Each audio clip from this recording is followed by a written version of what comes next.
They threw them out like trash after 50 years of sacrifice.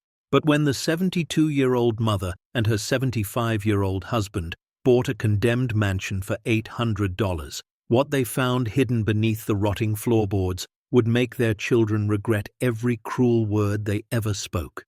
Before we dive into the story, make sure to smash subscribe because tomorrow we have an extra special story for you that will blow your mind. The autumn rain hammered against the windows of the colonial house on Maple Drive, the same house where Margaret and Frank Harrison had raised 3 children, celebrated 52 anniversaries, and built a lifetime of memories from 1971 until now. Margaret stood in the kitchen she had painted 4 times over the decades, her hands trembling as she poured coffee into the good china cups, the ones she only brought out for special occasions. Today felt special, though she couldn't quite say why. Maybe it was because all 3 of her children were coming home at the same time, something that hadn't happened in nearly 6 years.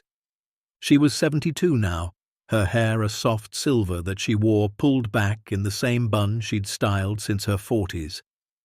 Her hands were weathered from 50 years of sewing, stitching hems and mending tears for neighbors who couldn't afford the fancy tailors downtown.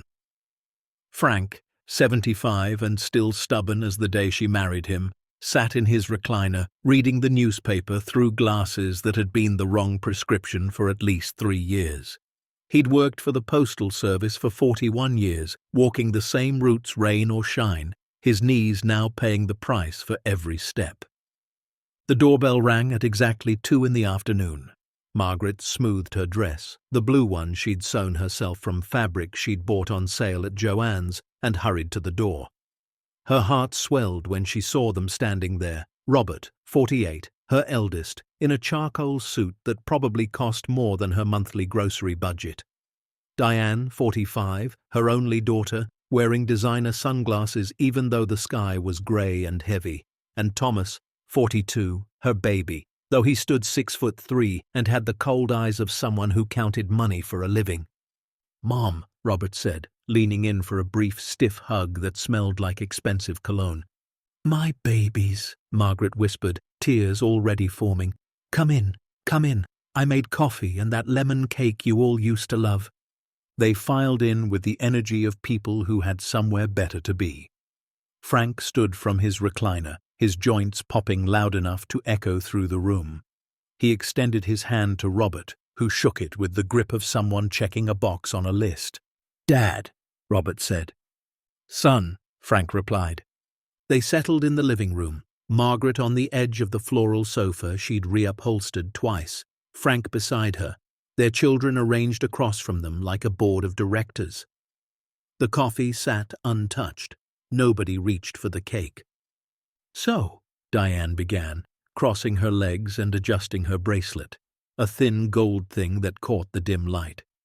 "We asked you both here because we need to talk about your living situation." Margaret blinked. "Our living situation?" Thomas leaned forward, elbows on his knees, hands clasped like he was about to deliver a presentation.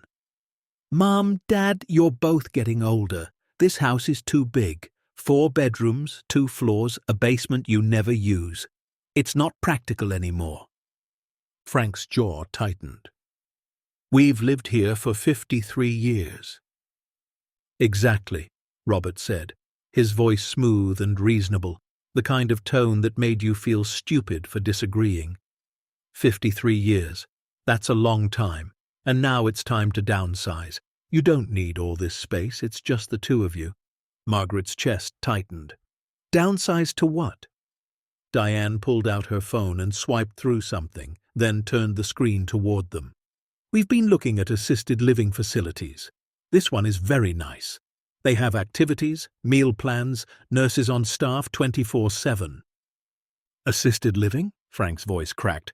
"We're not invalids." "No one said you were," Thomas said quickly, his tone practiced and patient. "But you're 72 and 75. What happens if one of you falls? What if there's an emergency? This house has stairs, Dad, steep ones." Margaret looked at the screen. The facility looked sterile, white walls and fluorescent lights. Old people in wheelchairs arranged in front of a television like props. Her throat closed up. "We're fine here," she said softly. "We take care of each other." Robert sighed, the kind of sigh that said he'd expected resistance. "Mom, we're not asking. We've already made the decision. The house is going on the market next week." The room tilted. "What?" Frank stood up, his hands shaking. "This is our house. You can't just sell it." "Actually," Diane said, pulling out a folder, "we can." Thomas looked into it. "You're both showing signs of cognitive decline." "Like hell we are," Frank barked. "Dad, you forgot Diane's birthday last year," Robert said. "I've never remembered anyone's birthday," Frank shot back. "I'm 75, not senile." Thomas stood now, his voice firm. "Look, this isn't a negotiation. We've consulted with an attorney. Given your age and financial situation, we can petition for conservatorship if we need to. But we'd rather not go that route. We'd rather you cooperate." Margaret felt like she was drowning. "Financial situation? We paid off this house in 2004. We don't owe anyone anything." "But you don't have savings," Diane said. "You're living on Social Security and Dad's pension. What happens when the roof needs replacing?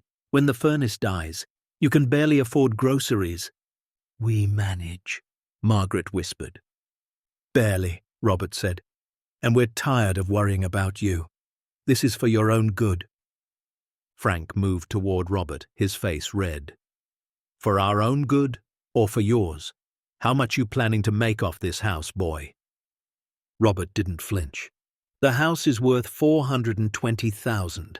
After fees and taxes, we're looking at around $375,000. Split 3 ways, that's $125,000 each. Enough for us to finally pay off some debt, invest, secure our own futures." Margaret's heart shattered. "You're selling our home to pay your debts?" Diane's face hardened.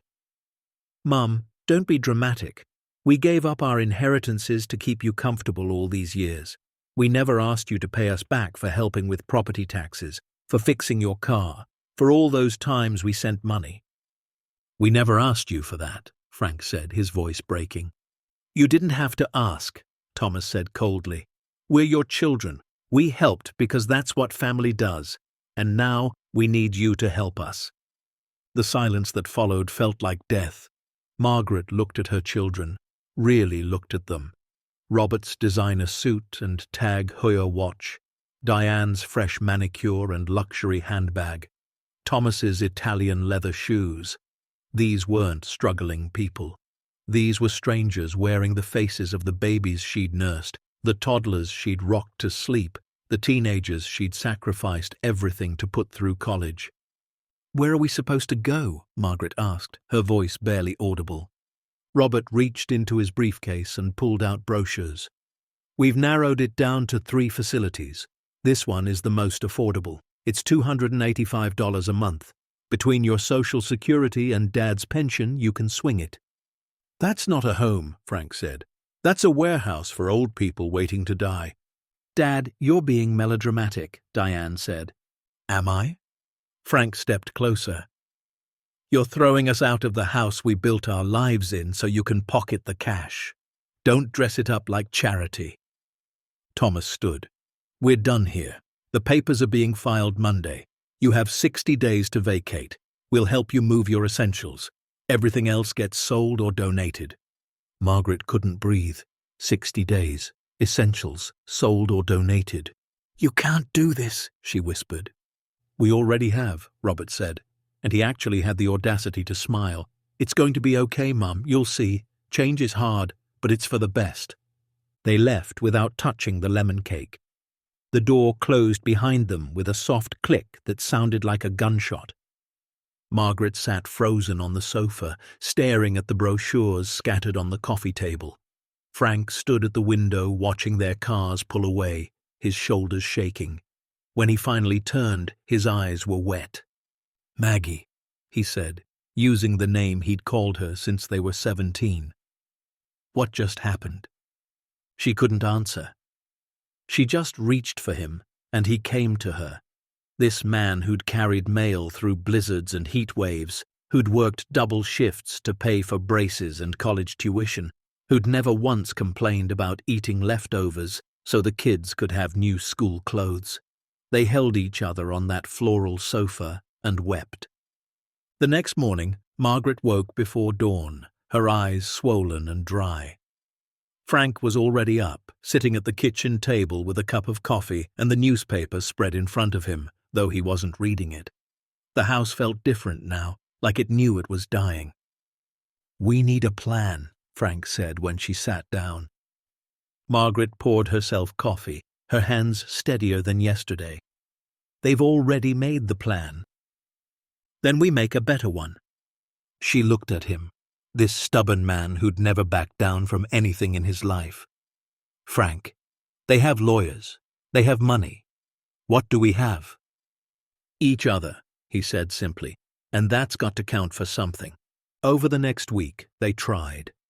God, they tried. Margaret called her cousin in Florida, who said she'd love to help, but her apartment only had one bedroom.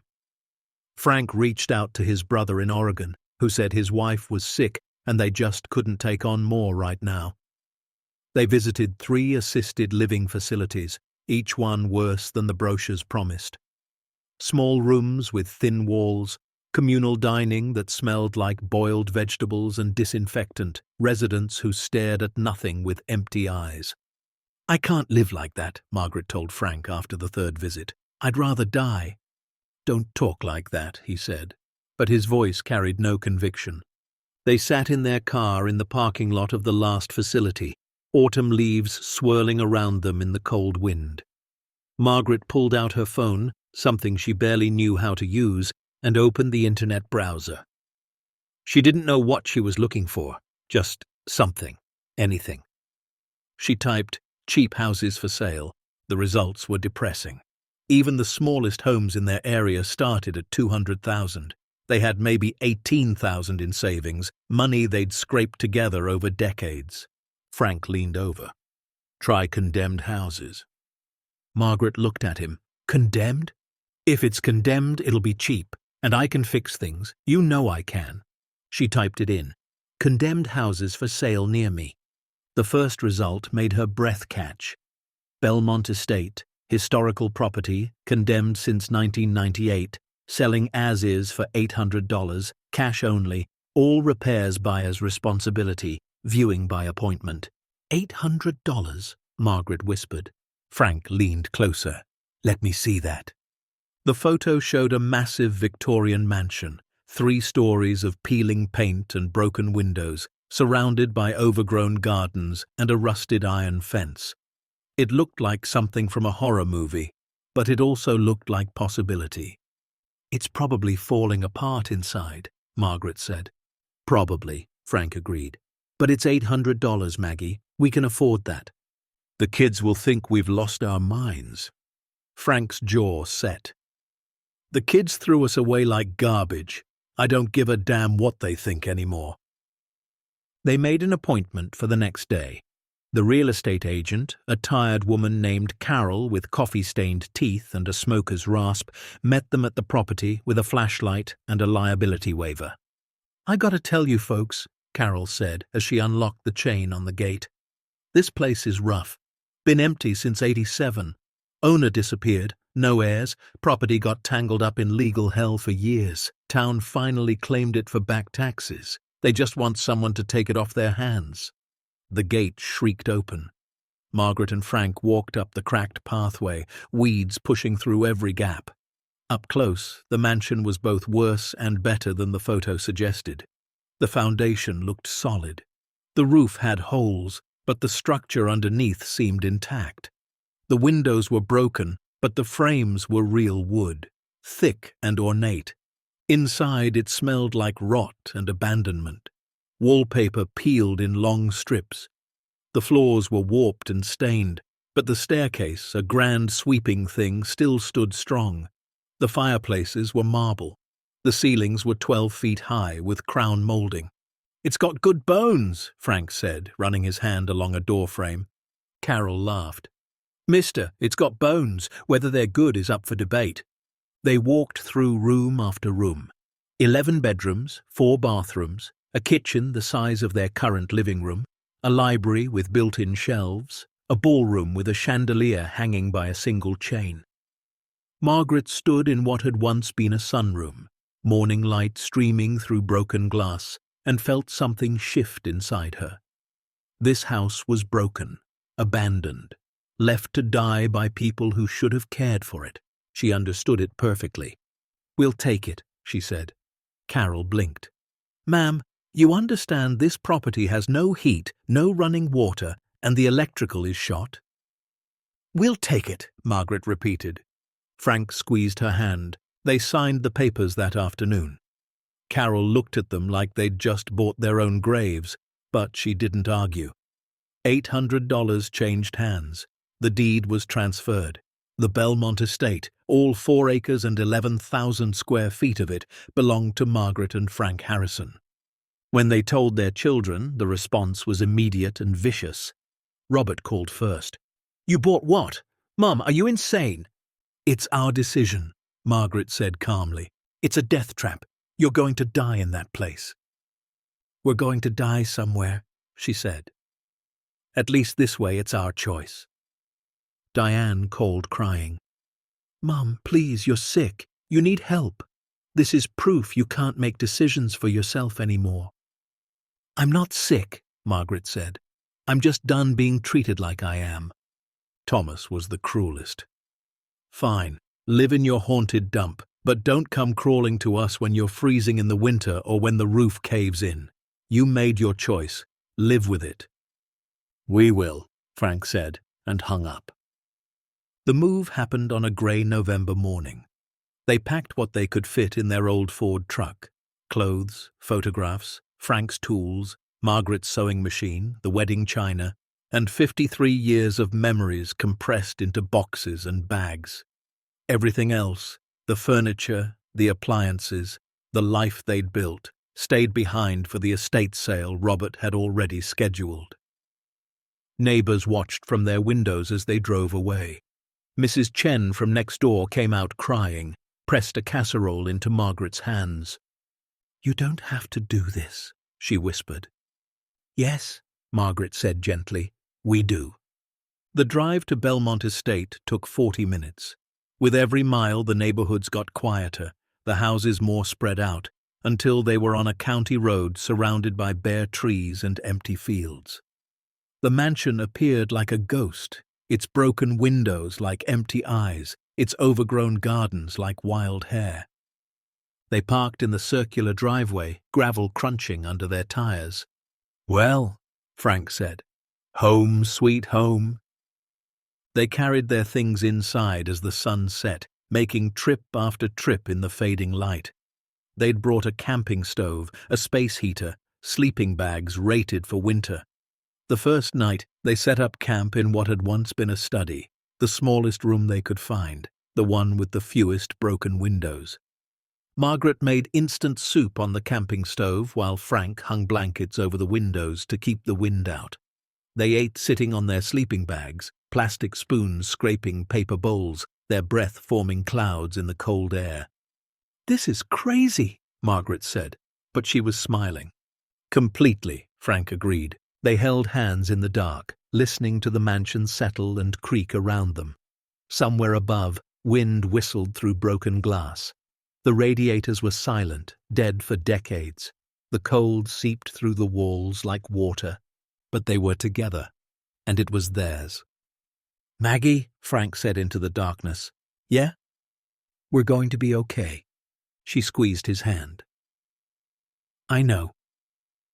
She didn't know.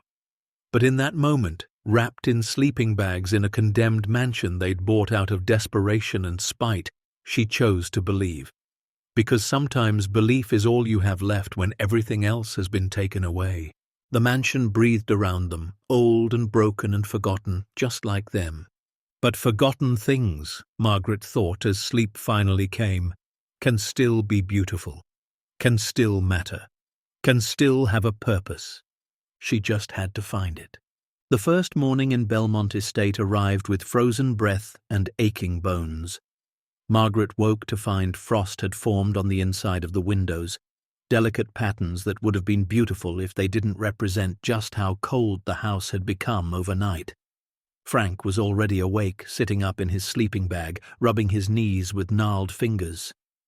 "How bad?" Margaret asked. "I've had worse," he lied. They shared a breakfast of instant oatmeal and black coffee, the camping stove hissing in the corner like a tiny defiant flame against the enormity of the cold mansion surrounding them. Through the blanket-covered window, pale November light filtered in, turning everything grey and uncertain. "I'll start with the electrical," Frank said, pulling on 2 sweaters and his old work jacket. "See if any of the wiring is salvageable." "Be careful," Margaret said, though she knew he wouldn't be. Frank had never been careful a day in his life, just determined. She spent the morning exploring, really seeing the house in daylight for the first time. Each room told a story of abandonment. In one bedroom, a child's toy sat on a shelf covered in dust so thick it looked like grey fur. In another, a chair faced a window as if someone had been sitting there, waiting when they simply stopped. The kitchen had dishes still in the sink, now fossilized with time and neglect. But Margaret didn't see decay. She saw potential. She saw floors that could be cleaned, windows that could be replaced, walls that could be scrubbed. She'd spent 50 years making something from nothing. This was just a bigger canvas. By noon, Frank had traced the main electrical line and determined it was completely dead. No surprise there. The water pipes had burst in at least 6 places. The furnace looked like it hadn't worked since the Reagan administration, but the fireplaces, all 7 of them, had intact chimneys. "We can burn wood," Frank said, wiping black soot from his hands. "Keep warm that way." "Where are we going to get wood?" Frank pointed out the window at the overgrown property. "Got 4 acres of dead branches out there. I'll start cutting." And he did. 75 years old, with bad knees and a back that hadn't been right since 2009, Frank Harrison spent that afternoon dragging fallen branches from the property, cutting them with a rusty handsaw he'd found in the carriage house, and stacking them in what had once been a parlour. Margaret swept 37 years of leaves, dirt, and broken glass from the main fireplace and watched as Frank built their first real fire. The flames caught, then grew, and suddenly the massive room filled with warm orange light. Margaret stood close, hands extended, and felt heat on her face for the first time in 2 days. "There," Frank said, breathing hard from exertion. "That's better."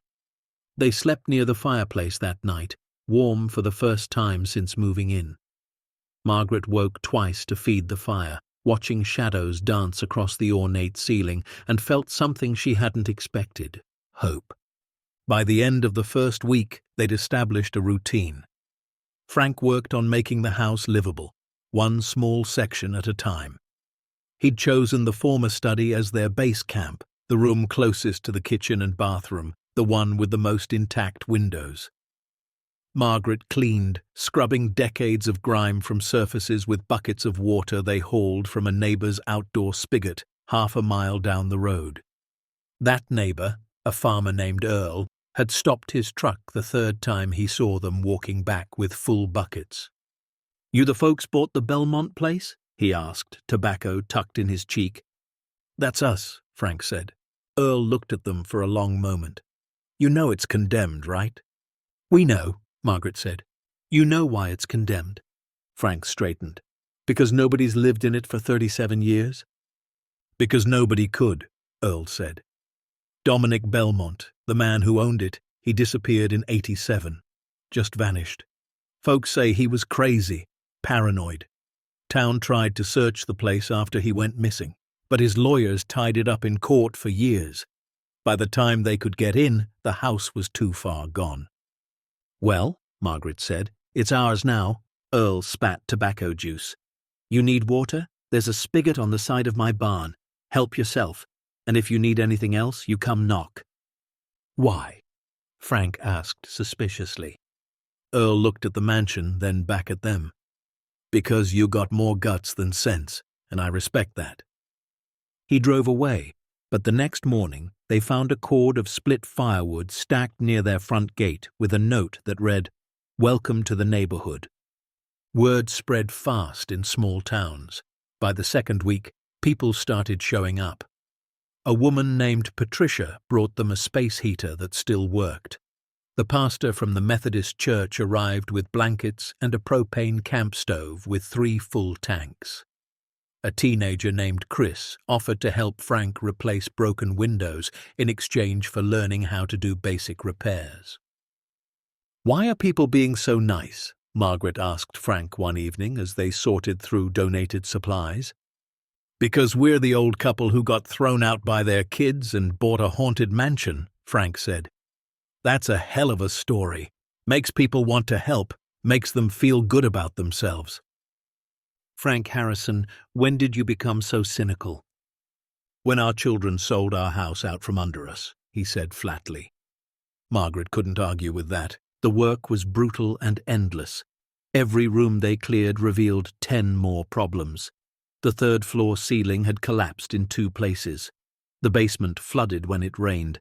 The grand staircase had 4 broken steps that Frank had to reinforce before they could safely use it. Margaret's hands cracked and bled from scrubbing.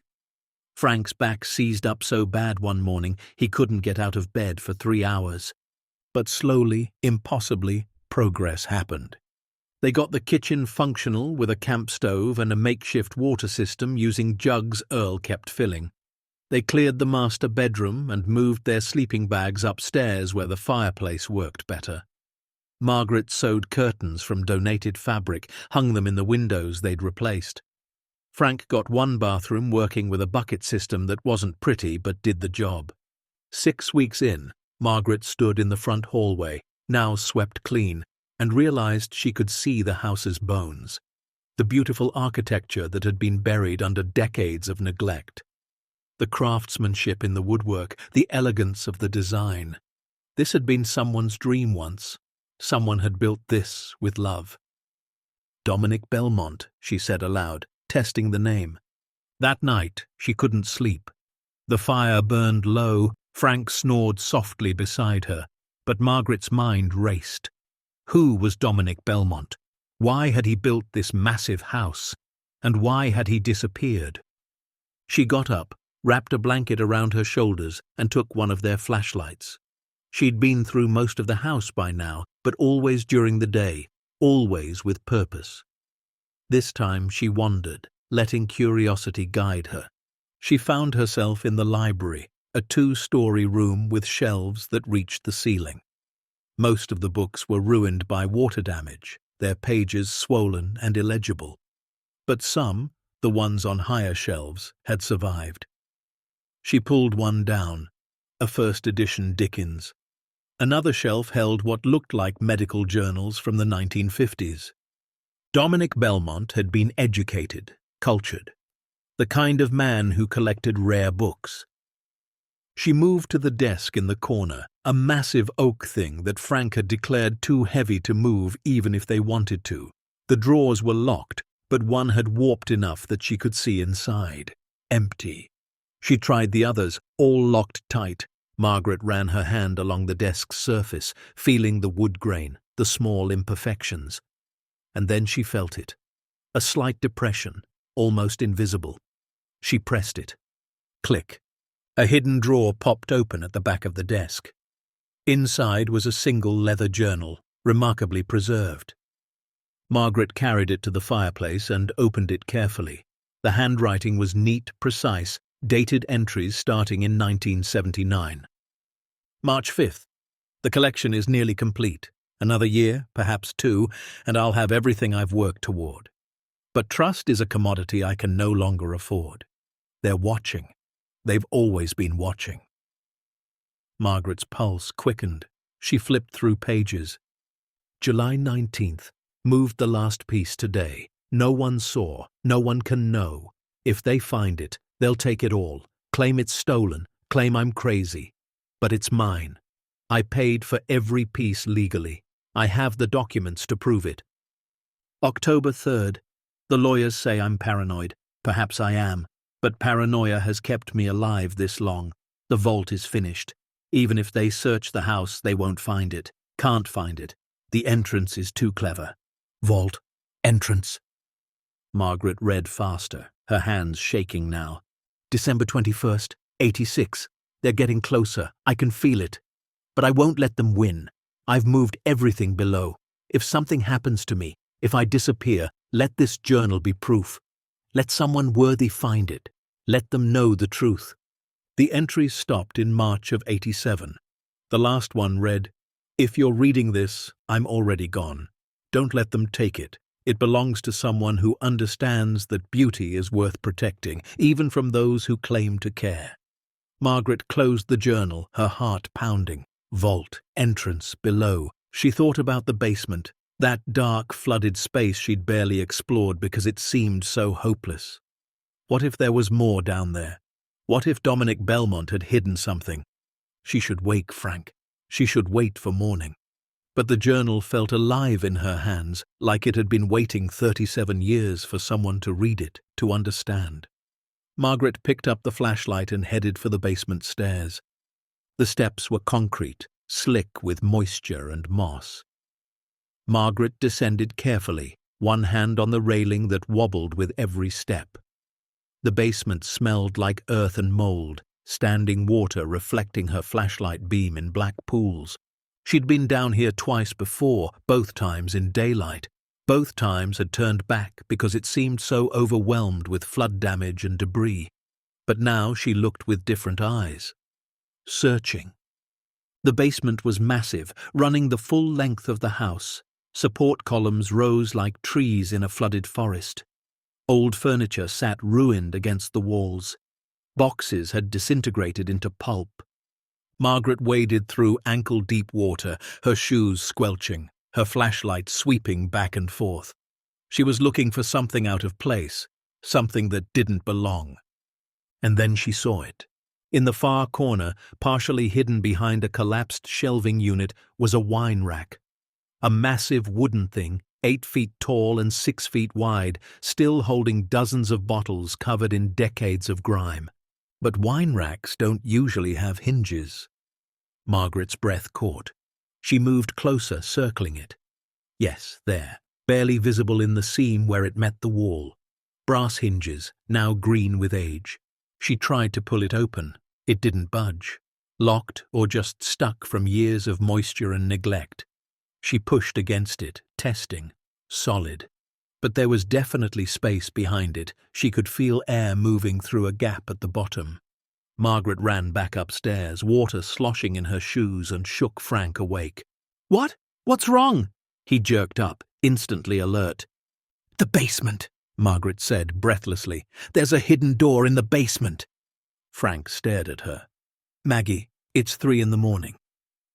I found Dominic Belmont's journal. He wrote about a vault, about hiding something below. Frank, there's a wine rack with hinges. It's a door." Frank was already pulling on his boots. They went down together, Frank carrying a crowbar and a hammer, Margaret lighting the way.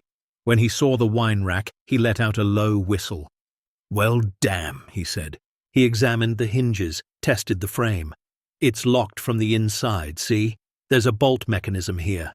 He wedged the crowbar into the seam and pulled. The wood groaned but held. "Again," Margaret urged. Frank repositioned, braced his feet, and pulled with everything he had.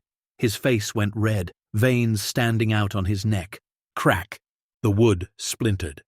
Frank stumbled back, caught himself. He repositioned the crowbar and pulled again. This time the bolt gave way completely, and the entire wine rack swung inward with a screech of protesting metal. Behind it was darkness, and stairs leading down. Margaret and Frank looked at each other, flashlight beams crossing in the dark basement. "Together?" Margaret whispered. "Always," Frank said. They descended into a space that shouldn't exist. A sub-basement, carved from solid rock, the walls smooth and dry. The temperature dropped immediately, but it wasn't damp. The air was climate-controlled somehow, preserved. The stairs ended in a room roughly 30 feet square, and in that room was a fortune. Margaret's flashlight swept across stacks of bills bound in plastic, still crisp and clean. bundles marked with dates from the 1970s and 80s. Beside them, wooden crates with stenciled labels. Frank pried one open with his crowbar.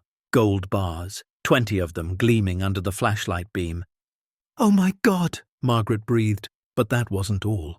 The walls were lined with shelves, and on those shelves were paintings in protective covers, sculptures wrapped in cloth, jewelry boxes, documents in waterproof containers.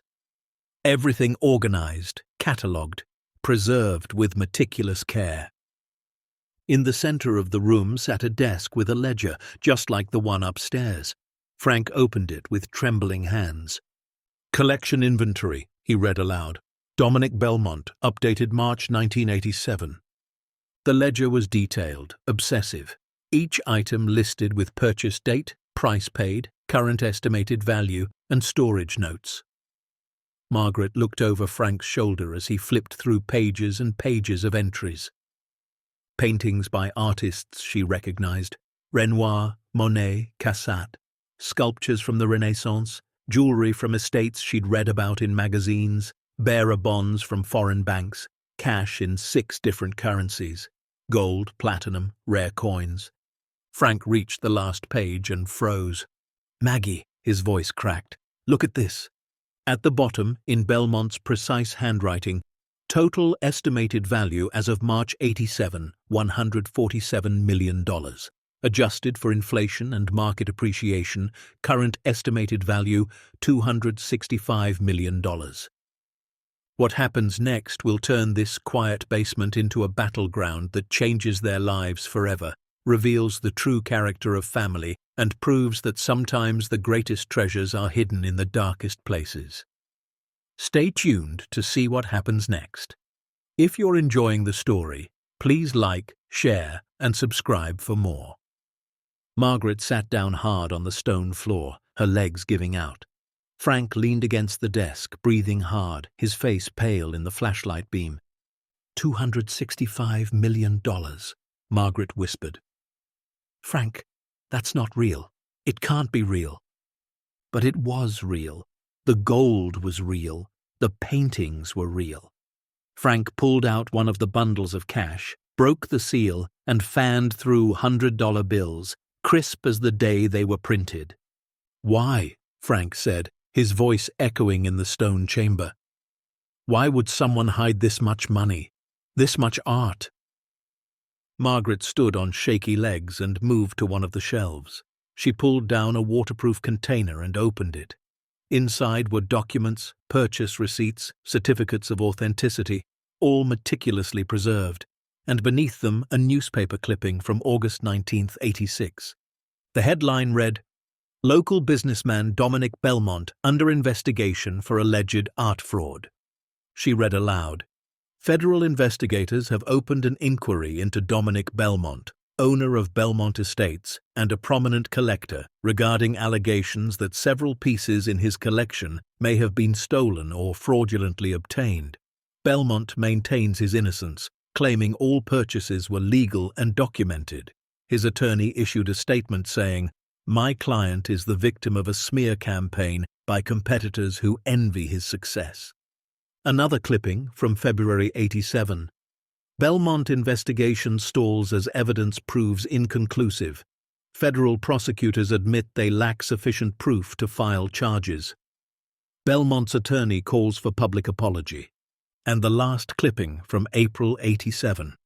"Dominic Belmont missing, house abandoned. Neighbors report no activity at Belmont Estate for over 3 weeks. Police investigation ongoing." "He ran," Frank said. "They couldn't prove he stole anything because he didn't, but they were going to take it anyway, so he hid it and disappeared." Margaret picked up another document, this one a will, dated March 1, 87. She read it carefully, her heart pounding. "In the event of my death or disappearance, all property and possessions are to be liquidated and distributed to art preservation societies and museums. However, if said property remains unclaimed for a period exceeding 30 years, ownership reverts to whoever holds legal deed to Belmont Estate, purchased in good faith." She looked at Frank. "We hold legal deed. We bought it in good faith." Which means, Frank said slowly, legally, this is ours. They stood in that underground vault, two old people who'd been thrown away by their children, surrounded by more wealth than they'd ever imagined existed. Margaret started to laugh, a sound that bordered on hysteria. "We bought a house for $800, she said through laughter that turned to tears, and found $265 million in the basement." Frank sat down beside her, and they held each other, laughing and crying in the dim flashlight beam, their voices echoing off stone walls that had kept this secret for 37 years. But then Frank went quiet. His laughter stopped abruptly. His hand went to his chest. "Frank?" Margaret's relief turned to alarm. "Frank, what's wrong?" His face had gone grey. Sweat beaded on his forehead despite the cool air. "My chest," he gasped. "Maggie, my chest hurts." Panic shot through her. She grabbed his face. "Is it sharp? Pressure? Frank, talk to me." "Crushing," he managed. "Like someone sitting on me." Margaret's nursing instinct, learned from 50 years of caring for a family, kicked in. She eased him down to the floor, elevated his legs with one of the wooden crates. "Breathe. Slow, deep breaths. I'm calling 911. But there was no cell service in the sub-basement. She'd have to go upstairs, and leaving him felt impossible. "Go," Frank said, reading her face. "I'll be okay. Just go." Margaret ran. At 72, with bad knees and lungs that protested, she ran up those stairs faster than she'd moved in 20 years. She burst into the main basement, water splashing, climbed the stairs to the first floor, grabbed the ancient landline phone they'd gotten installed the week before, and dialed. 911, what's your emergency? "My husband. He's having a heart attack. Chest pain, sweating. We're at Belmont Estate on Old County Road." "Ma'am, slow down. Is he conscious?" "Yes, but he's 75 and his chest hurts, and please send someone." "Ambulance is on the way. Stay on the line with me." Margaret couldn't stay on the line. She dropped the phone and ran back down to the basement, down to the vault where Frank lay on the cold stone floor, his breathing shallow. She knelt beside him, took his hand. "They're coming. You hold on, you hear me? Frank Harrison, you hold on."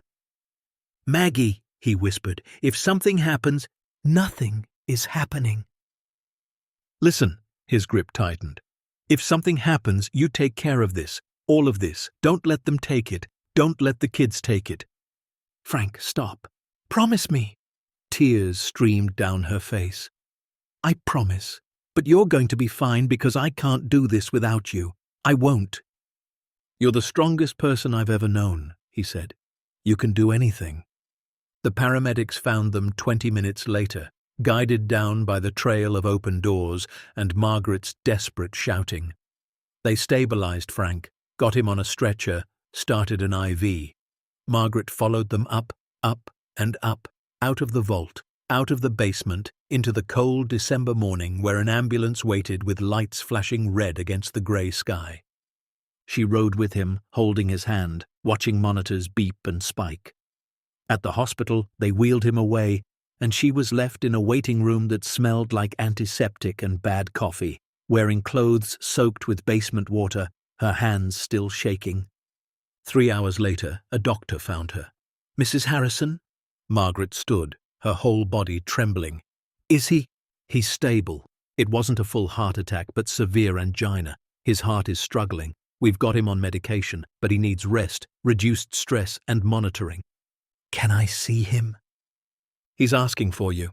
Frank lay in a hospital bed, looking small and fragile in a way that terrified her. But his eyes opened when she entered, and he managed a weak smile. "Hey," he said. "Hey yourself." Margaret pulled a chair close and took his hand. "You scared me." "Scared myself." He paused. "Maggie, we can't tell anyone about the vault." "Frank?" "Not yet. Not until we figure out what to do. If word gets out, everyone will come for it. The government, the kids, everyone. We need time." Margaret thought about Robert, Diane, and Thomas, about how they'd sold the house and thrown their parents away, about the cruelty in Thomas's voice when he said, "Don't come crawling to us." Okay, she said. We keep it secret. Frank squeezed her hand. We're going to be okay, both of us. Margaret wanted to believe him. But sitting in that hospital room, watching machines monitor her husband's struggling heart, she felt the weight of what they'd found. $265 million wasn't a blessing. It was a test, and she wasn't sure they were strong enough to pass it. Frank stayed in the hospital for 5 days.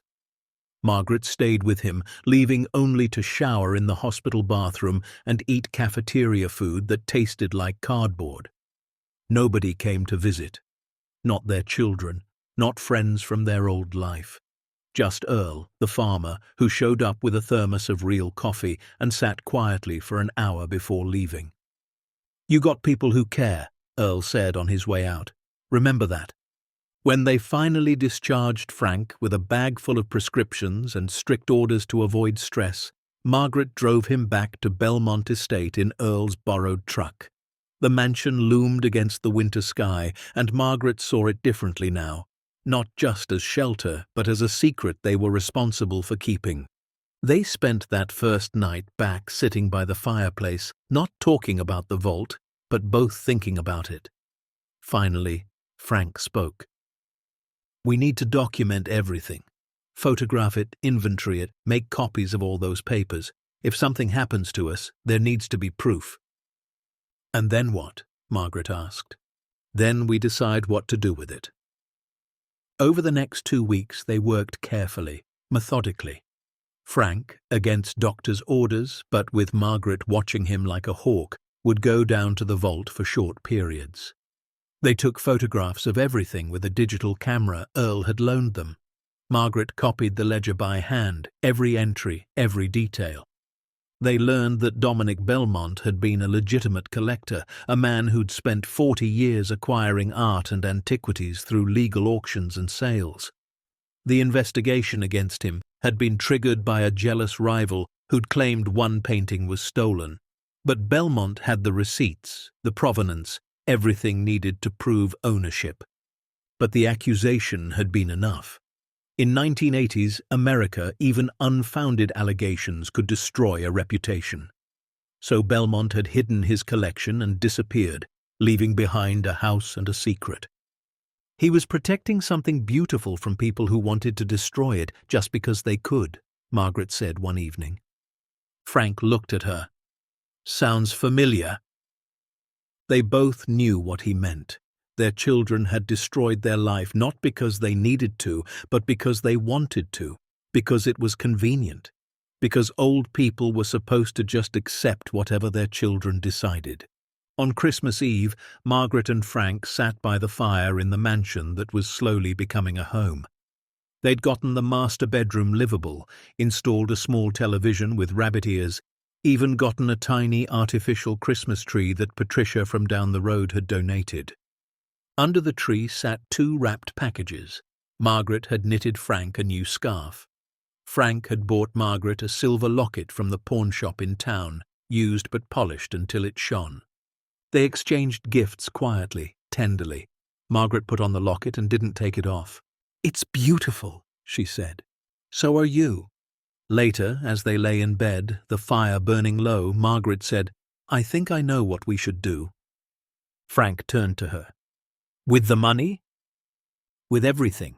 She told him her idea. Frank listened, quiet, thoughtful. When she finished, he was quiet for a long time. Then he smiled. Dominic Belmont would have liked that. "You think?" "I think he'd have loved it."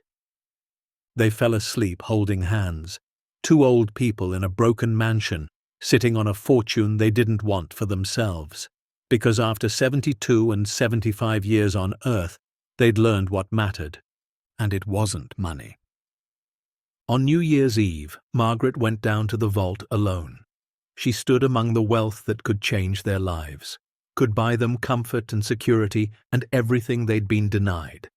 And she thought about Robert, Diane, and Thomas, who would find out eventually, who would come with lawyers and demands and that same cold cruelty they'd shown when they'd thrown their parents away. Let them come, Margaret thought. because she and Frank weren't the same people who'd been discarded like trash. They'd survived. They'd found something worth more than money. They'd found purpose. Margaret turned off the light and climbed back up into their home, ready for whatever came next. The new year arrived cold and sharp, bringing with it a decision that had been weighing on Margaret's heart since Christmas. She sat at the kitchen table with Frank, both of them nursing coffee made on the camping stove, and pulled out a yellow legal pad. "We need a plan," she said. "A real one." Frank nodded. "Before someone else makes one for us." They spent the morning listing everything they knew. Dominic Belmont disappeared March '87. No heirs, no family, no will that left the collection to anyone specific. The mansion had gone through tax foreclosure, been sold to them legally for $800. The will stated that after 30 years, ownership reverted to whoever held the deed. "So it's ours," Margaret said, "legally." "Maybe," Frank said carefully, "but legal and simple are two different things. We need a lawyer, someone we can trust." Trust. That word felt foreign now, but Earl had mentioned someone once, a woman named Helen Cortez, who practiced elder law 2 towns over. She had a reputation for being honest, which in their experience meant she probably wasn't rich. Margaret called from the landline that afternoon. Helen answered on the 3rd ring, her voice warm and professional. "Mrs. Harrison, what can I do for you?" "We need advice," Margaret said carefully, "about property rights and inheritance law. It's complicated." "Complicated is my specialty. Can you come to my office Wednesday at 2? Margaret looked at Frank.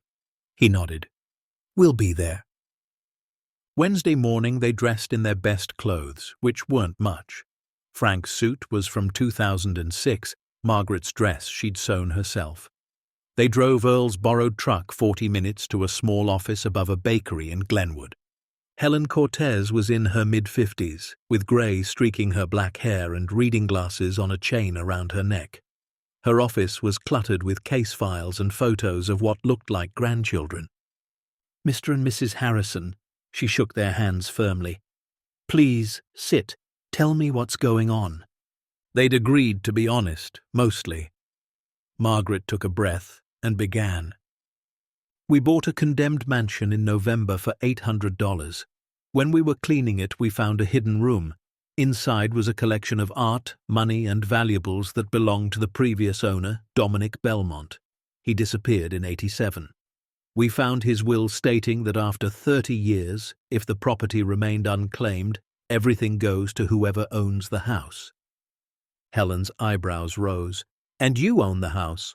"Yes, ma'am." "How much are we talking about?" Frank cleared his throat. "According to Belmont's ledger, current value is approximately $265 million. Helen's pen stopped moving. She looked up slowly. $265 million. "Yes, ma'am." She sat back in her chair, studying them. "And you're asking me if it's legally yours?" "We're asking what we should do," Margaret said. "We don't want trouble. We just want to know our rights." Helen was quiet for a long moment, then leaned forward. "Okay, first things first. Don't tell anyone else about this. No one. Loose lips will bring every con artist, long-lost relative, and government agency down on your heads." "Too late for that," Frank said. "We had to tell you." "I'm your attorney. Client privilege protects that. But from this moment, you speak to no one about this without me present. Understood?" They nodded. Helen pulled out a fresh legal pad. "Tell me everything. When you found it, what was there? What documentation exists? Every detail matters." They talked for 3 hours. Helen took notes, asked questions, had them describe the will word for word. Finally, she sat back. "Here's the situation. Legally, you have a strong case. Belmont's will is clear. 30 years have passed. You purchased the property in good faith, not knowing about the collection. That's important. You didn't buy it to get the treasure, you bought it for shelter." "So it's ours?" Margaret asked. "Probably. But probably isn't certainty. The state could argue the collection should have gone to museums as Belmont originally intended. His family, if any exists, could come forward, and there's the IRS to consider. Found treasure is taxable income. Frank's face fell. How much tax? On 265 million? You're looking at federal and state combined, probably 45%. Call it 120 million. Margaret felt sick. We don't have $120 million. No, but you have a collection worth 265 million. You'd need to sell pieces to pay the tax bill. That's complicated because some items might be restricted from sale due to cultural heritage laws. Frank rubbed his face. So what do we do? Helen leaned forward. You let me file paperwork establishing your legal claim. We do this quietly, correctly. I'll research Belmont's background, look for heirs, examine the will's validity.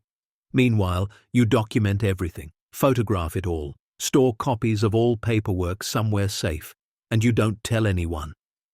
How much will this cost? Margaret asked quietly. Helen smiled. Let's call it 5,000 as a retainer, and when this settles, we'll work out something fair. I'm not going to bankrupt you fighting for your rights. They left her office as the sun was setting, Margaret clutching a folder full of paperwork to sign, Frank quiet and thoughtful. 120 million in taxes, he said finally. Still leaves 145 million, Margaret said. That's not the point. The point is everyone's going to want a piece. Lawyers, IRS, maybe museums, maybe Belmont's relatives if they exist. Margaret stopped walking. Frank, maybe we should just give it to museums. Like Belmont wanted originally. Avoid all this. Frank looked at her. Is that what you want? She thought about it. The vault full of beauty, protected for 37 years. Dominic Belmont hiding it from people who wanted to take it just because they could.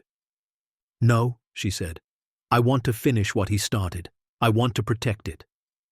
Then we fight, Frank said simply. They drove home in silence, not knowing that the fight was about to find them. The leak happened on a Friday. Helen would later trace it to a paralegal in the county clerk's office who'd seen their property claim filings and mentioned it to her boyfriend, who mentioned it to his brother, who worked at the local newspaper. By Saturday morning, Margaret's phone was ringing. Mrs. Harrison, this is David Chen from the Glenwood Gazette. I'm hearing rumors you found something valuable at the old Belmont place. Care to comment? Margaret hung up. The phone rang again immediately. Different reporter, same question. She unplugged it. By Sunday, there were 3 cars parked on the road outside the mansion's gate, people with cameras. Margaret and Frank stayed inside, curtains drawn, hearts pounding. Monday morning brought their children. Robert's Mercedes pulled up first, gleaming black and obscene against the crumbling mansion. Diane's Audi came next. Thomas arrived in a Tesla because of course he did. Margaret watched from the upstairs window as they got out, dressed in casual, expensive clothes, concern painted on their faces like masks. They know, she said to Frank. Of course they know. Whole town knows by now. The doorbell rang. Then knocking. Then Robert's voice. Mom? Dad? Are you okay? We're worried about you. Frank's jaw clenched. Don't answer. But Margaret was already walking downstairs. She'd spent 3 months running from these people. She was done running. She opened the door to find all 3 of her children wearing expressions of exaggerated concern. Mom! Diane pushed forward for a hug. Margaret didn't return it. We've been so worried. We heard rumors about you and Dad living in this awful place. Why didn't you call us? You said not to come crawling to you, Margaret said flatly. So we didn't. Robert cleared his throat. Mom, we were upset. We said things we didn't mean, but we're family. Family takes care of each other. Funny you should mention that, Frank said from behind Margaret, seeing as how you threw us out 3 months ago. Thomas stepped forward, hands raised in peace. Look, we know we handled things badly. We want to make it right. We've been talking, and we think you should come stay with one of us for a while. get you out of this death trap." "We're fine here," Margaret said. Diane's eyes swept the visible interior, taking in the camping equipment, the makeshift kitchen, the obvious poverty. "Mom, this isn't safe. You're living like homeless people." "We have a home," Frank said. "This one." Robert tried a different approach. "We also heard some crazy rumors, something about you finding valuables here. Mom, if someone's been telling you stories trying to scam you." "Nobody's scamming us," Margaret said. "Then it's true?" Robert's concern cracked slightly, showing the calculation underneath. "You found something?" Margaret said nothing. Diane pulled out her phone. "Because if you did, you need professional help managing it. Financial advisors, accountants. Robert knows people. Thomas works in asset management. We can help." "Help yourselves, you mean?" Frank said. Thomas's face hardened. "Dad, that's not fair." "Isn't it?" Frank stepped forward. 3 months ago, you sold our house out from under us to pay your debts. Now there's rumors we have money, and suddenly you're worried again. Suddenly we're family." "We've always been family," Robert said, his voice taking on an edge. "And as family, we have a responsibility to make sure you don't get taken advantage of. You're both in your 70s. You can't possibly understand the legal and financial complexity of something like this." "We hired a lawyer," Margaret said. All 3 children went still. "What lawyer?" Diane asked. "That's our business." Robert's mask slipped further. "Mom, you can't just hire some random attorney. If there's really something valuable here, you need specialists, tax attorneys, estate planners. We're trying to protect you." "The way you protected us when you made us homeless?" Margaret asked quietly. Silence. Then Thomas laughed, sharp and mean. "Oh, please, you bought this place yourselves. You made that choice." "After you gave us no other options," Frank said. "There were options," Diane snapped. "Assisted living, perfectly nice facilities. But no, you had to be stubborn, had to prove something. And now look at you, living in squalor, probably sitting on something valuable you don't understand." Margaret felt something crack inside her. "We understand perfectly. We understand that you threw us away when we became inconvenient. We understand that you only came back when you thought there was something in it for you. And we understand that you're not here out of love. You're here out of greed." Robert's jaw tightened. "Mum, you're not thinking clearly." "I'm thinking more clearly than I have in years." "No," Robert said, his voice going cold and professional. "You're not, and that's the problem. Diane, Thomas, back me up here. Have you noticed Mum and Dad seem confused, forgetful, making poor decisions?" Diane caught on immediately. "Now that you mention it, yes. Dad forgot my birthday again, and Mom seems paranoid, defensive." "Classic signs of cognitive decline," Thomas added, pulling out his phone. "We should document this." Frank's face went red. "You trying to declare us incompetent? Is that your play?" "We're trying to get you help," Robert said. "If you can't see that, it proves you need it." Margaret's hands shook. "Get out." "Mom! Get out of our house, now!" "It's not really your house, though, is it?" Thomas said. "It's a condemned building you're squatting in. One call to the county, and they could condemn it further, force you out for your own safety." "You wouldn't," Margaret breathed. "We don't want to," Diane said. "But if you won't accept help voluntarily, we'll do what we have to do, for your own good." Frank stepped forward, and for a moment Margaret thought he might hit Robert. Instead, his voice came out deadly quiet. "You've got 10 seconds to get off our property. After that, I'm calling the sheriff." "We'll be back," Robert said, already turning toward his car. "With lawyers, with doctors, whatever it takes." They left in a convoy of expensive cars and thinly veiled threats. Margaret and Frank stood in the doorway until they disappeared. Then Frank's knees gave out. Margaret caught him, helped him to a chair. "My chest!" he gasped. "Maggie, my chest!" Panic shot through her. Not again. "Breathe, just breathe. I'm getting your pills." She fumbled with the prescription bottle, got one under his tongue. watched his color slowly return. He wasn't having another attack, just a panic response. But it was enough. "This is going to kill you," Margaret said, tears streaming. "The stress, the fighting. Frank, maybe we should just give it up." "No," he wheezed. "They don't get to win. Not this time." But over the next week it became clear that their children weren't the only problem. A man showed up Tuesday claiming to be Dominic Belmont's nephew. He had no proof, no documentation, just a story and a lawyer's business card. Wednesday brought a woman who said she was Belmont's former housekeeper and he'd promised her a painting. She described it perfectly, down to the frame. Margaret didn't tell her they had it. Thursday, the county building inspector arrived, called in by an anonymous tip. He walked the property, made notes, and left a notice of violations that would require $100,000 in repairs to bring the mansion up to code. Friday, Helen called. "We have a problem. Someone filed a claim with the State Cultural Heritage Board. They're arguing that Belmont's collection should be seized as culturally significant artifacts." "Can they do that?" Margaret asked. "They can try. It'll tie us up in court for years." Saturday brought reporters camping outside the gate. Sunday brought protesters, though what they were protesting wasn't clear. The mansion had become a spectacle, and Margaret and Frank were trapped inside. They stopped going out. Earl brought groceries and left them at the gate. The phone, when they plugged it in, rang constantly with offers, threats, pleas. Then came Tuesday night.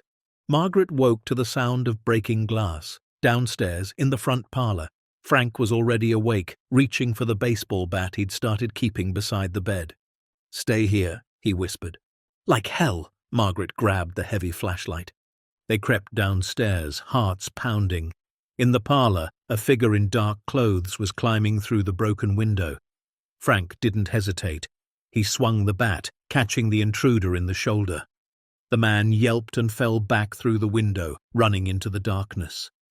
Frank and Margaret stood in the broken glass, breathing hard, listening to a car engine start and speed away. "They're getting bolder," Frank said. Margaret called the sheriff. He came, took a report, said he'd increase patrols, but they both knew it was empty reassurance. The sheriff's office had 3 deputies for the whole county.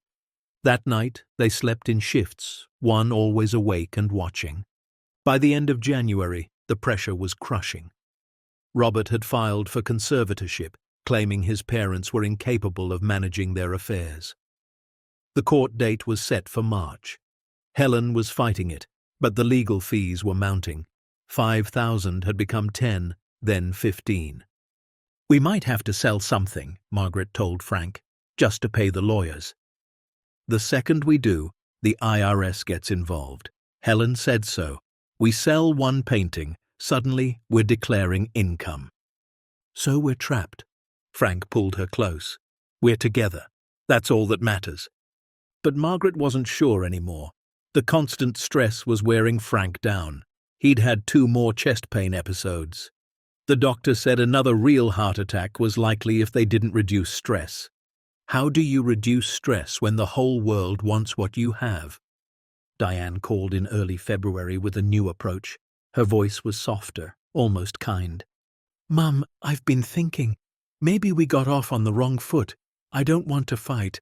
I just want to make sure you and Dad are okay." Margaret said nothing. "What if we found a compromise? You keep living in the mansion. We help you fix it up properly, and in exchange, you set up a trust. Robert and Thomas and I would be trustees, helping manage whatever assets you have. Purely advisory. You'd still control everything."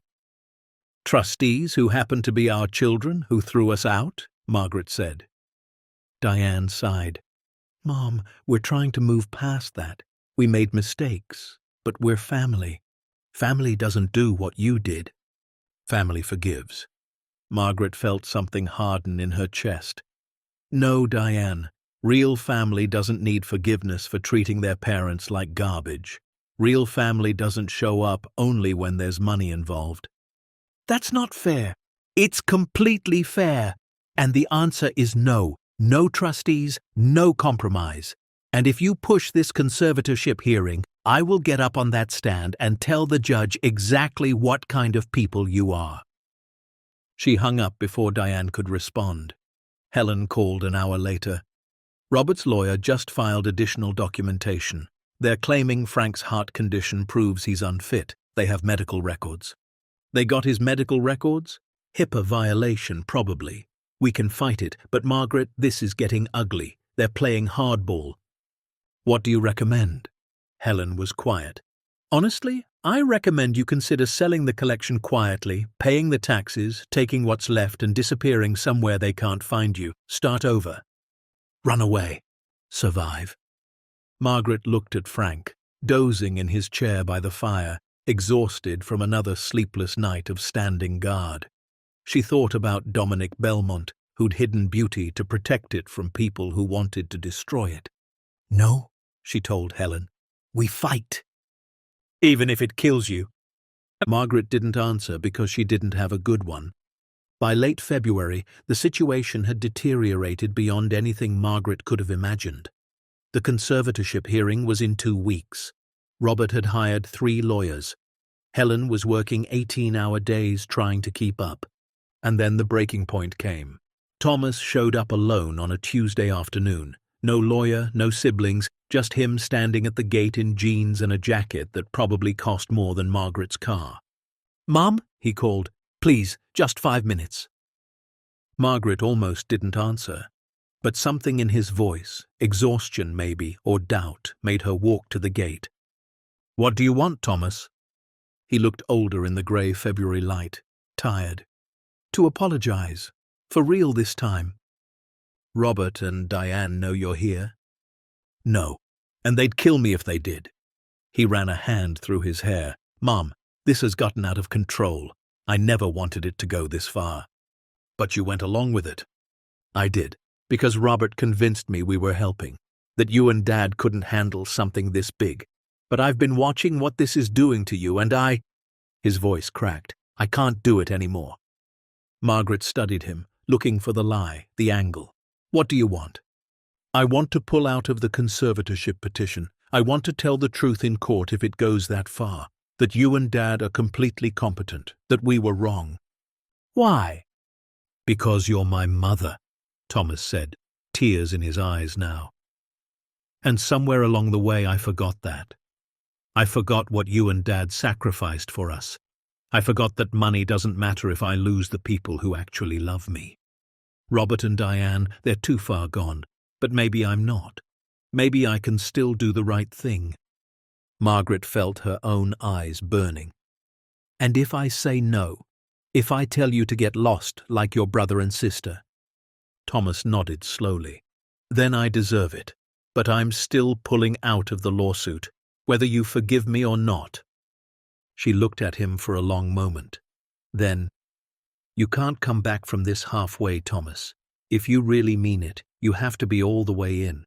That means testifying against Robert and Diane if it comes to that. That means they'll hate you." "I know. Can you live with that?" He met her eyes. "Can you live with knowing one of your children actually gave a damn before it was too late?" Margaret unlocked the gate. That night, Thomas sat with Frank and Margaret by the fireplace and heard the full story. The vault, the collection, Belmont's will, the legal fight. When they finished, he sat in silence for a long time. "Robert and Diane don't care about protecting you," he said finally. "They care about controlling $265 million. They've already spent it in their heads." "What about you?" Frank asked bluntly. "You care about controlling it?" Thomas shook his head. "I care about not losing my parents twice. Once was enough." Margaret reached over and took his hand. It didn't erase 3 months of pain. It didn't fix what had been broken. But it was a start. "So what do we do?" Thomas asked. Frank and Margaret looked at each other. They'd been asking themselves the same question for months. "We stop running," Margaret said. "We stop hiding, and we fight this in court, all of it, the conservatorship, the claims on the collection, everything. And we do it loud," Frank added. "Because the only thing bullies hate more than resistance is an audience." Thomas nodded slowly. "Okay, then let's burn it all down." The conservatorship hearing was scheduled for March 15th at 9 in the morning in the Glenwood County Courthouse. Margaret woke at 5, unable to sleep, her stomach churning with nerves. Frank was already up, sitting at the table they'd salvaged from one of the mansion's bedrooms, wearing the same suit he'd worn to their daughter's wedding in 2003. "You look handsome," Margaret said. "You look terrified," Frank replied. "I am terrified." Helen had prepared them as best she could. She'd filed mountains of paperwork, gathered medical records proving Frank's heart condition was managed, obtained statements from Earl and Patricia, and others attesting to their competence. Thomas had signed an affidavit withdrawing from the petition and affirming his parents' mental fitness. But Robert and Diane had money. They had 3 lawyers to Helen's 1, and they had a narrative that sounded convincing. Elderly parents living in squalor, making reckless decisions, clearly unable to manage a fortune they'd stumbled into. The courthouse was a brick building from the 1930s, all high ceilings and echoing halls. Margaret and Frank arrived at 8:30 with Helen and Thomas. Reporters lined the steps, shouting questions they didn't answer. Inside, Robert and Diane were already there with their legal team, expensive suits and leather briefcases arranged like weapons. Diane looked at Thomas with such venom that Margaret actually stepped between them. "Traitor," Diane hissed. "No," Thomas said quietly. "I just finally remembered who raised me." They were called into the courtroom at 9 sharp. Judge Patricia Moreno presided, a woman in her 60s with steel-grey hair and eyes that missed nothing. She reviewed the case file in silence while everyone waited, the only sound the ticking of the wall clock. "This is a petition for conservatorship over Margaret and Frank Harrison, ages 72 and 75, filed by their children Robert and Diane Harrison on grounds of diminished capacity and inability to manage their affairs." Judge Moreno looked up. "This is serious business. Conservatorship removes fundamental rights from citizens. I don't grant these lightly." Robert's lead attorney stood, a man named Preston Drake with a voice like silk over steel. "Your Honor, we'll demonstrate that the Harrisons, while beloved parents, are simply not equipped to handle the complex legal and financial situation they've found themselves in. They're living in a condemned building without heat or running water. They've made no effort to secure their alleged assets. They've refused reasonable assistance from their children. These are not the actions of people thinking clearly." Helen stood. "Your Honor, the Harrisons are living in a building they legally purchased and are actively restoring. They've hired legal counsel to properly handle their affairs, and they refused assistance from the same children who 3 months ago forced them from their home and sold it without their consent. That's not diminished capacity. That's justified distrust." Judge Moreno made a note. "We'll hear testimony. Mr. Drake, call your first witness." Robert took the stand. He was sworn in, settled himself with practiced ease, and began painting a picture of 2 confused elderly people making dangerous decisions. "My father has a serious heart condition. He's had multiple episodes since moving into that mansion. The stress is literally killing him. My mother is stubborn to the point of self-destruction. When we tried to help them find safe housing, she refused. When we offered financial assistance, she refused. They're living like homeless people, Your Honor, in a building that should be demolished." "And the alleged treasure?" Judge Moreno asked.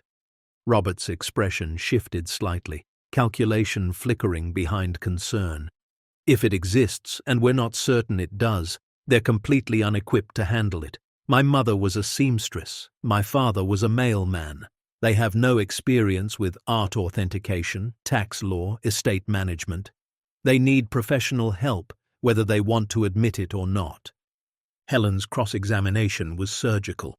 "Mr. Harrison, when you sold your parents' home last November, how much profit did you personally receive?" Robert shifted. "I don't see how that's relevant." "Answer the question," Judge Moreno said. Approximately $125,000. And did your parents agree to this sale? We had power of attorney. Did they agree? Not exactly, but... So you forced them from their home of 53 years, sold it against their wishes, and pocketed a six-figure sum, and now you want the court to give you power of attorney again. Is that accurate? Preston Drake objected. Helen smiled. Diane's testimony was similar.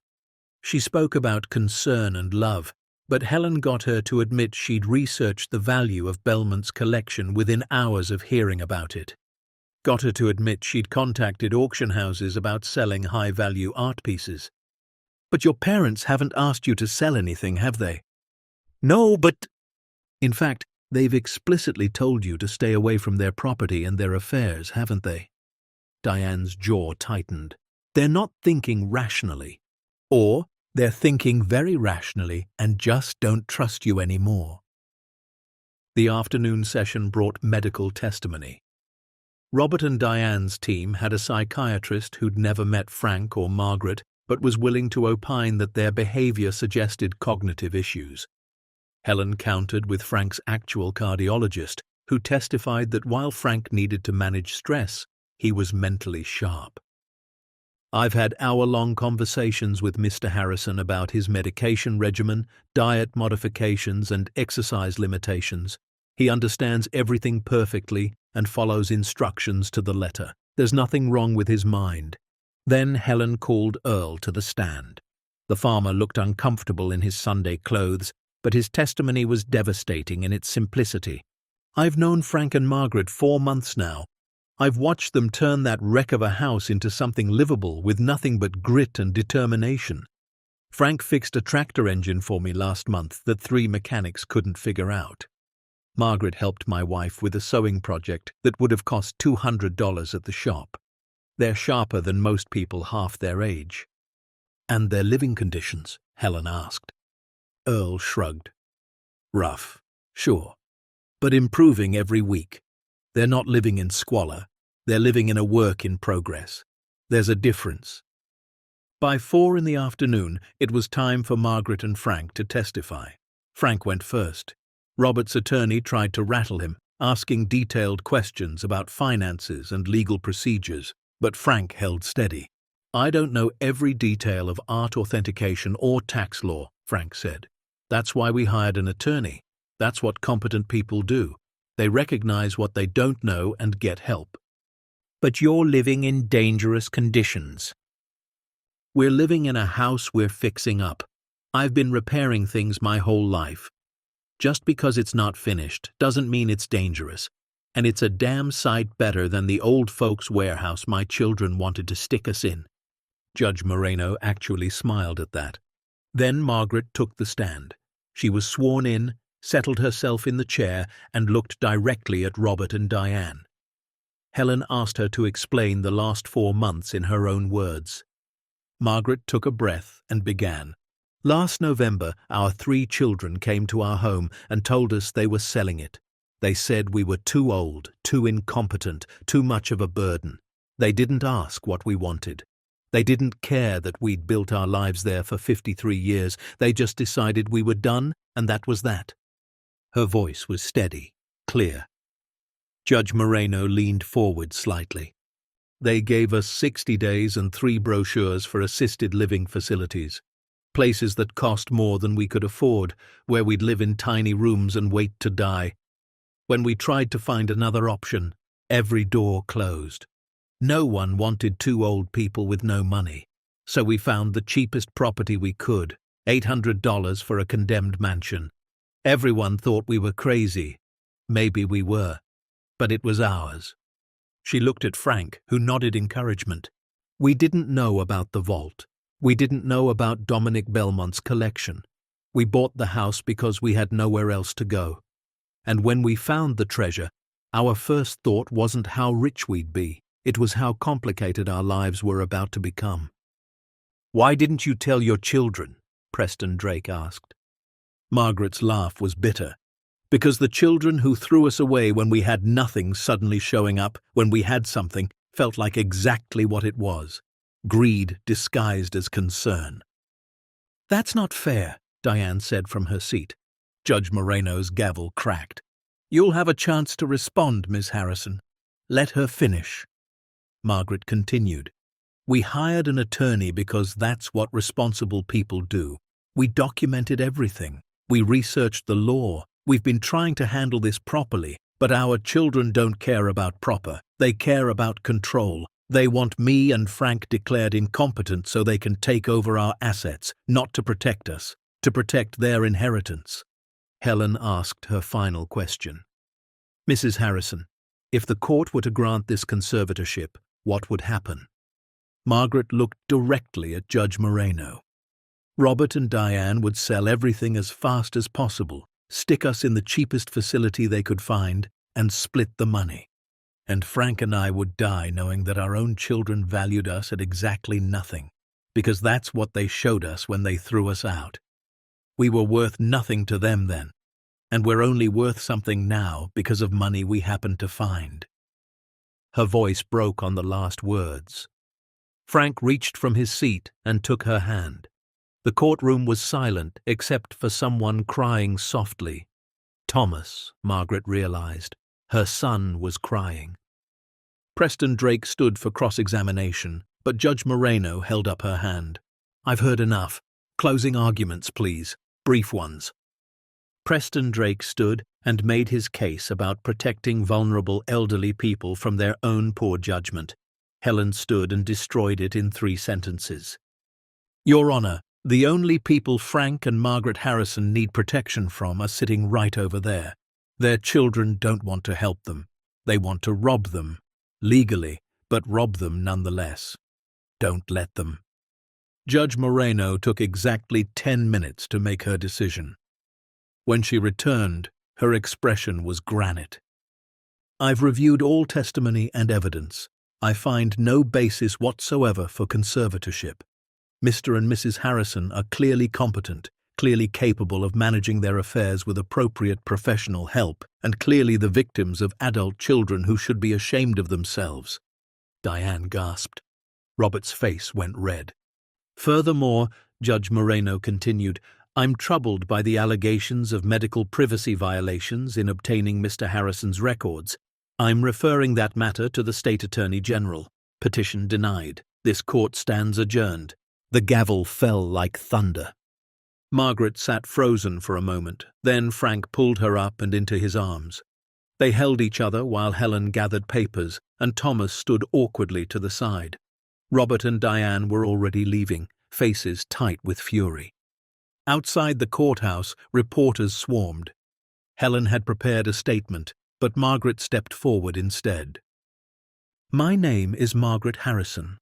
4 months ago, my children threw me and my husband out of our home so they could sell it and profit from our loss. Today they tried to have us declared incompetent so they could profit again. The court saw through their lies. And now I want to say something to every other elderly person out there who's been discarded, devalued, or abused by the people who should love them most." She paused, cameras flashing, microphones thrust forward. "You are not worthless. You are not a burden. And you don't have to accept cruelty from anyone, even your own children. Frank and I got lucky. We found a fortune that gave us leverage to fight back. But even without that fortune, we would have had worth. We would have had dignity, and we would have deserved better than what we got." Her voice rose. "So to Robert and Diane, since you're probably watching this, you don't get to come back. You don't get to apologize your way into our lives or our money. You made your choice when you threw us away. Now live with it."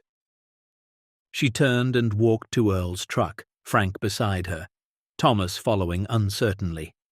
Behind them, the reporters exploded with questions, but they didn't look back. That night, back at the mansion, the 3 of them sat by the fire. Margaret had made soup, real soup, on the camping stove, and they ate in silence for a while. "So," Thomas said finally, "what now?" Frank and Margaret exchanged a look. They'd been talking about this for weeks, planning in whispers when they couldn't sleep. "Now," Margaret said, "we finish what Dominic Belmont started. Over the next week, they met with Helen to establish the legal framework. The Belmont Foundation for Elderly Advocacy and Support, dedicated to helping seniors who'd been abandoned, abused, or discarded by their families. They would keep the mansion and restore it fully, turning part of it into a museum showcasing the collection, part into a community center, part into emergency housing for elderly people in crisis. "We're going to sell some pieces," Frank explained to Helen. "Pay the taxes, fund the foundation, endow it properly. But the core collection stays intact. Belmont wanted it preserved, so we preserve it." "And the rest of the money?" Helen asked. Margaret smiled. "Scholarships for working-class kids whose parents sacrificed everything for them. Housing assistance for elderly people forced from their homes. Legal aid for seniors fighting conservatorship battles. We're going to turn our pain into purpose." Thomas stepped up in ways none of them expected. He quit his asset management job and became the foundation's first employee, working for a fraction of his previous salary. He reached out to his own children, Margaret and Frank's grandchildren, now in their 20s, and told them the truth about what had happened. The grandchildren showed up one Saturday in April, 3 of them: Robert's daughter Sarah, Diane's son Marcus, and Thomas's daughter Lily. They stood at the gate with tears in their eyes. "Grandma," Sarah said, "we didn't know. Our parents told us you chose to leave, that you were being stubborn. They never said they forced you out." Margaret studied them, these young adults she'd helped raise, whose diapers she'd changed and whose homework she'd helped with. "Did you ask? Did you call to check on us?" Sarah looked down. "No, and I'm sorry, we should have." "Yes," Margaret said, "you should have. But you're here now. That's something." She opened the gate. The grandchildren became regular visitors. They helped with renovation work, painting walls and hauling debris. They listened to stories about Dominic Belmont and the mansion's history. Slowly, carefully, Margaret and Frank built a relationship with them separate from their parents. "You're not responsible for what Robert and Diane did," Frank told Sarah one afternoon, "but you are responsible for what you do now." By summer, the mansion was transforming. Professional contractors, paid through the foundation, had repaired the roof, replaced windows, updated electrical and plumbing. The grand staircase was restored to glory. The ballroom's chandelier was cleaned and rehung, its crystals catching light like captured rainbows. Margaret walked through rooms that had been dark and dead 6 months earlier and saw life. In what had been the study, there was now an office where elderly people could meet with lawyers for free. In the old parlor, support groups met weekly. Upstairs, 3 bedrooms were furnished as emergency housing for seniors in crisis. And in the basement, now waterproofed and climate-controlled, the vault remained. But it was no longer hidden. They'd installed a proper entrance, security systems, and viewing hours. People could tour the collection for a small fee, all proceeds going to the foundation. The first tour happened on the 4th of July. Over 200 people showed up, walking through rooms that displayed paintings, sculptures, and artifacts worth millions. Earl brought his grandkids. Patricia came with her book club. Reporters documented everything. But the moment that mattered most came when an elderly woman named Ruth approached Margaret with tears streaming down her face. "My daughter tried to put me in a home last year," Ruth said. "Took my car, my checkbook, said I couldn't manage. I've been living with my sister, fighting to get my independence back. Then I saw you on the news and I thought, maybe I'm not crazy. Maybe I deserve better." Margaret took Ruth's hands. "You do deserve better, and we're going to help you." Ruth became the foundation's first client. Helen took her case pro bono, got her car and accounts returned, established her rights. Within 6 months, Ruth had her own apartment and her dignity back. Stories like Ruth's multiplied. The foundation helped 32 elderly people in the first year alone. They funded 4 legal battles against abusive conservatorships. They provided emergency housing for 11 seniors. They gave out $57,000 in rent assistance. And the mansion became something else entirely, Not a tomb, not a ruin, but a beacon. One morning in late summer, Margaret was working in the foundation office when she received a phone call that made her hands shake. It was a social worker from Pennsylvania named Claire. "Mrs. Harrison, I have an 83-year-old client named Joseph. His son emptied his bank accounts and abandoned him at a bus station 3 weeks ago. He's been sleeping in shelters. He saw your interview online and asked me to call. He said if there's anyone who would understand, it's you." Margaret closed her eyes, feeling the weight of Joseph's story like a physical thing. Where is he now? Still in the shelter. He has no money for transport, no family willing to help. Send me his information. We'll arrange transport and temporary housing. And Claire, tell Joseph he's not alone anymore. Joseph arrived 4 days later, a thin man with haunted eyes and hands that shook from more than age. Margaret met him at the gate personally, helped him from the van, and showed him to one of the upstairs rooms they'd prepared. "This is yours for as long as you need it," she said. "No strings, no judgment." Joseph sat on the bed and wept. "My son said I was worthless, that I was just taking up space." Margaret sat beside him. "Your son was wrong, and we're going to prove it." Over the next 3 months, the foundation helped Joseph get legal aid to recover his stolen funds. They connected him with a therapist to process the trauma. Thomas helped him find part-time work at the local library, not because he needed the money once his accounts were restored, but because he needed purpose. And one afternoon, Joseph found Margaret in the garden where she was planting chrysanthemums for the fall display. "I want to volunteer," he said, "with the foundation, helping other people like me." Margaret smiled. "We'd be honored." Joseph became their most passionate advocate. He spoke at fundraisers, shared his story with newspapers, and personally counseled 17 other elderly people who'd been abandoned by their families. He lived in the mansion for 8 months before finding his own apartment, but he came back 3 days a week to work. "This place saved me," he told a reporter during an interview. "But more than that, Margaret and Frank showed me that survival isn't enough. They showed me how to live again." By the following spring, a year after the court case, the transformation was complete. The Belmont estate stood proud and restored, its paint fresh, its gardens manicured, its windows gleaming. On a warm April afternoon, they held a dedication ceremony. Over 500 people attended. The governor sent a representative. Newspapers from 3 states covered it. And standing on the mansion's grand front steps, Margaret gave a speech that made grown men cry. "A year ago," she began, "Frank and I were homeless, heartbroken, and discarded by the people who should have loved us most. We bought this house for $800 because we had nowhere else to go. We thought we were buying shelter. Instead, we found purpose." She gestured to the mansion behind her.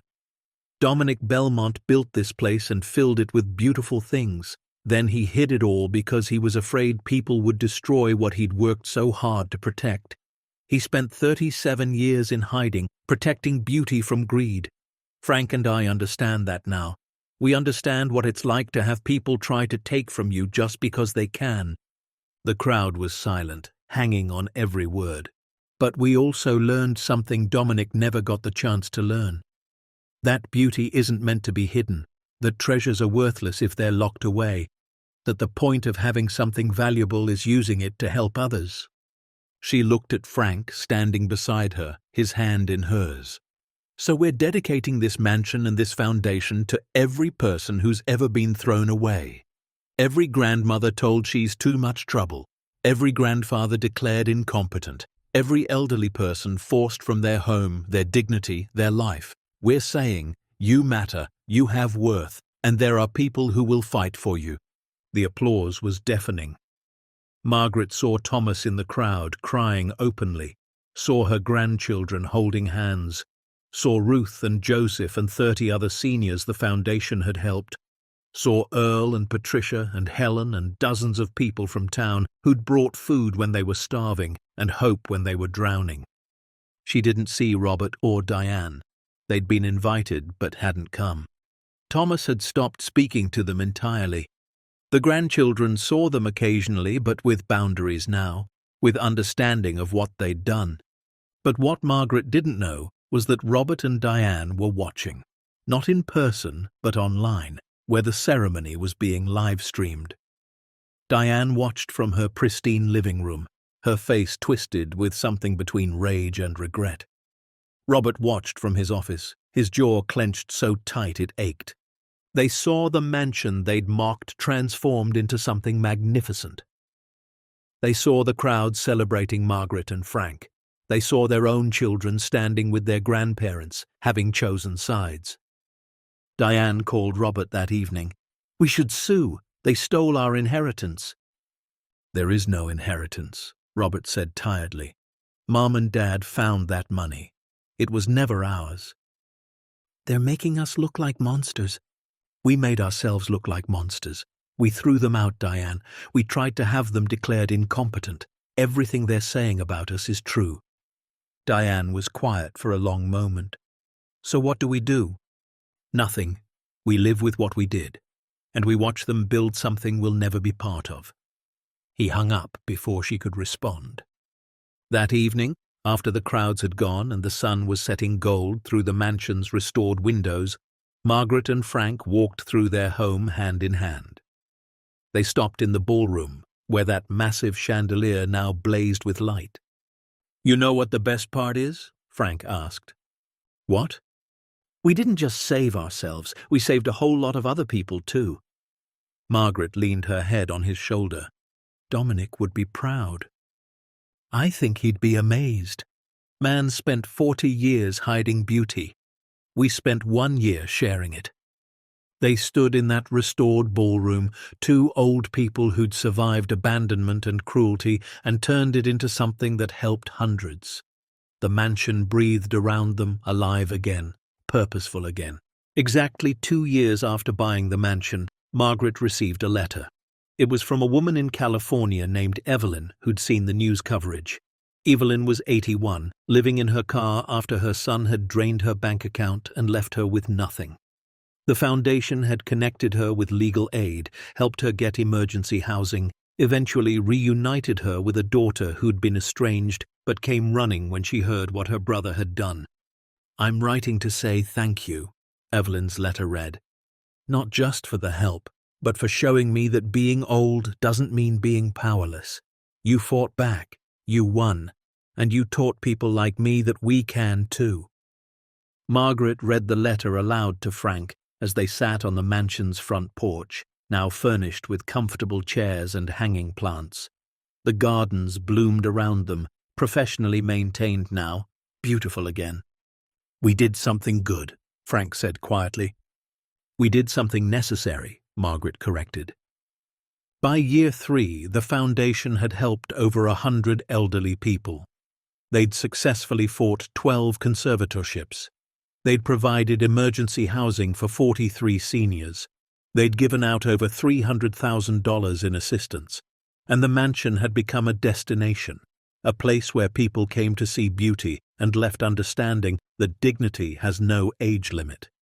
Margaret was 75 now. Frank was 78. His heart condition required medication and monitoring, but he was stable, happy, purposeful. They'd achieved something neither had dreamed possible when they'd signed that $800 purchase agreement in desperation. They'd built a legacy. One afternoon in late summer, Thomas found Margaret in the foundation office reviewing grant applications. "Mom," he said, "Sarah, Marcus, and Lily want to get more involved. They're asking if they can join the foundation board." Margaret looked up. "What about their parents?" "Robert and Diane are furious about it. But the kids don't care anymore. They've seen what you and Dad built. They want to be part of it." Margaret thought about it, about blood versus choice, about family you're born with versus family you build. "Tell them yes," she said. "But they work like everyone else. No special treatment because they're our grandchildren." Thomas smiled. They wouldn't want it any other way. That Christmas, the mansion hosted its first holiday party. Over 200 people came, most of them seniors the foundation had helped. They ate food prepared by volunteers, sang carols in the ballroom, and exchanged small gifts. Margaret had sewn quilts for the oldest attendees, each one unique, each one made with hands that still remembered how to create beauty from scraps. Frank played piano, badly but enthusiastically, while people danced. Thomas organized games. The grandchildren served food and told stories. It felt like family, the real kind, built on choice and care and shared purpose. Ruth, now living independently again, found Margaret near the end of the night. "You saved my life," she said simply. "No," Margaret replied. "You saved your own life. We just gave you the tools." "Then thank you for the tools." They hugged, two women who'd both been discarded and both refused to stay down. Joseph approached with a young couple, both looking nervous. "Margaret, Frank, this is my granddaughter Amy and her husband. They drove in from Ohio when they heard about the party. I hadn't seen them in 6 years, not since my son poisoned them against me with lies." Amy's eyes were red from crying. "Grandpa told us the truth about what Dad did. We're so sorry we believed him." Joseph's voice cracked. "They're staying through New Year's. We're going to rebuild what was broken." Margaret hugged Joseph tight. "That's the best Christmas present any of us could ask for." Later, as the last guests left and the mansion grew quiet, Margaret and Frank stood in the entrance hall. Above them, the restored chandelier glowed. Around them, walls held photographs of everyone the foundation had helped, faces smiling, eyes clear, dignity restored. "You think we'll ever hear from Robert or Diane again?" Frank asked. Margaret shook her head. "I think they made their choice, and we made ours." "Any regrets?" She looked at him, this man who'd walked beside her through 58 years of marriage, through poverty and parenthood, through betrayal and rebirth. Not a single one. They climbed the grand staircase to the master bedroom they'd restored together. The room was warm, comfortable, theirs. Margaret got ready for bed, looking at herself in the mirror. 75 years old, silver hair, weathered hands, laugh lines around her eyes. She looked happy. In bed, Frank reached for her hand like he had every night since they were newlyweds. "Love you, Maggie." "Love you, Frank." They fell asleep in a mansion they'd bought for $800, surrounded by $265 million worth of beauty they'd chosen to share instead of hoard, having built something that would outlast them both. Because in the end, Margaret and Frank Harrison hadn't just found a fortune. They'd found their purpose, and they'd proven something that needed proving. That being old doesn't mean being powerless. That being discarded doesn't mean being worthless. And that sometimes the people who hurt you most give you the greatest gift of all, the gift of clarity, the gift of knowing exactly who you are and what you stand for. 3 years after buying Belmont Estate, on a spring morning so beautiful it hurt, Margaret stood in the mansion's garden watching Frank plant tomatoes. He moved slowly now, carefully, but with steady hands and a clear mind. Thomas walked up carrying plans for a new wing they were adding, specifically designed for seniors with mobility issues. Sarah followed with coffee. Marcus had new grant applications. Lily was documenting everything for the Foundation's expanding website. And Margaret looked at this family she'd lost and rebuilt, this family chosen through pain and perseverance, and felt something close to peace. Robert and Diane existed somewhere out there, living their lives, maybe regretting their choices, maybe not.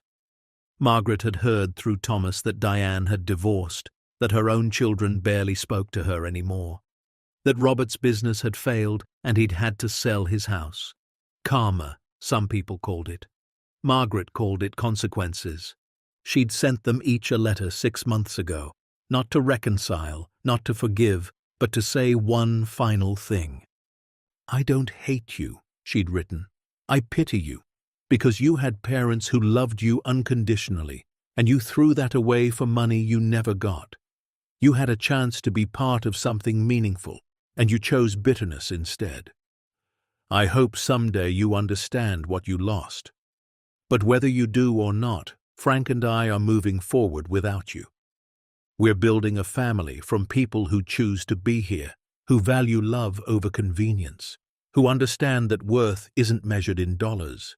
You taught us what family shouldn't be. For that, I suppose I should thank you." Neither had responded. Margaret hadn't expected them to, but their silence was its own answer, and in that silence Margaret found freedom. That night, the foundation held its annual fundraiser in the ballroom. Over 800 people attended, paying $200 each to support the work. Celebrities sent donations, politicians gave speeches, the governor himself showed up.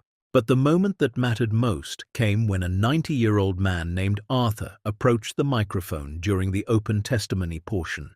He'd been homeless at 87 after his daughter had stolen his pension.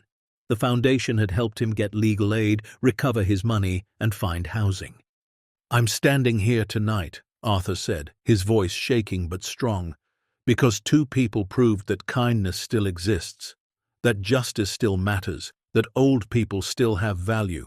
Margaret and Frank Harrison didn't just give me a place to live. They gave me back my dignity. And I want everyone here to know, if you've been thrown away, if you've been told you don't matter anymore, you're wrong. You matter. And there are people who will fight for you." The room rose in standing ovation. Margaret found herself crying, Frank's arm around her shoulders, surrounded by the family they'd built from ashes and betrayal. As the applause continued, a young reporter approached Margaret. "Mrs. Harrison, people are calling you a hero. How does that feel?" Margaret shook her head. "I'm not a hero. I'm just someone who refused to stay down. The real heroes are the people who survived what we survived and didn't have a fortune to help them fight back. They're the ones with true courage." "What would you say to someone in a similar situation?" the reporter asked.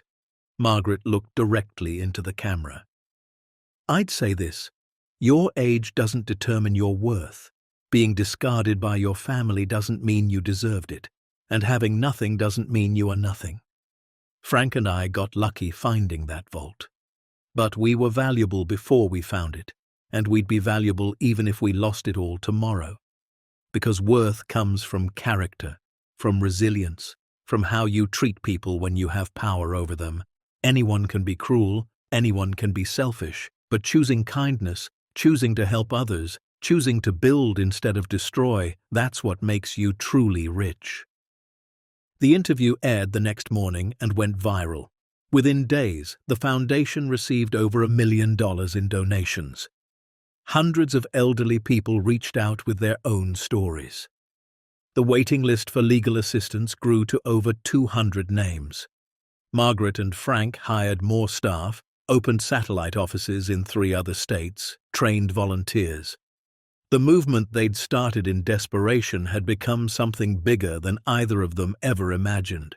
Anyone can find treasure if they're lucky, but it takes real courage to use that treasure to heal instead of hoard, to build instead of buy, to choose purpose over comfort.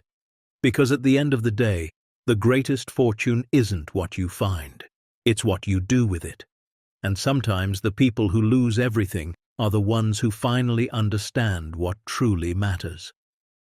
As the evening sun painted the Belmont estate in shades of gold and amber, Margaret Harrison stood on the grand porch she'd helped restore, not just with money, but with her own scarred hands and unbreakable will.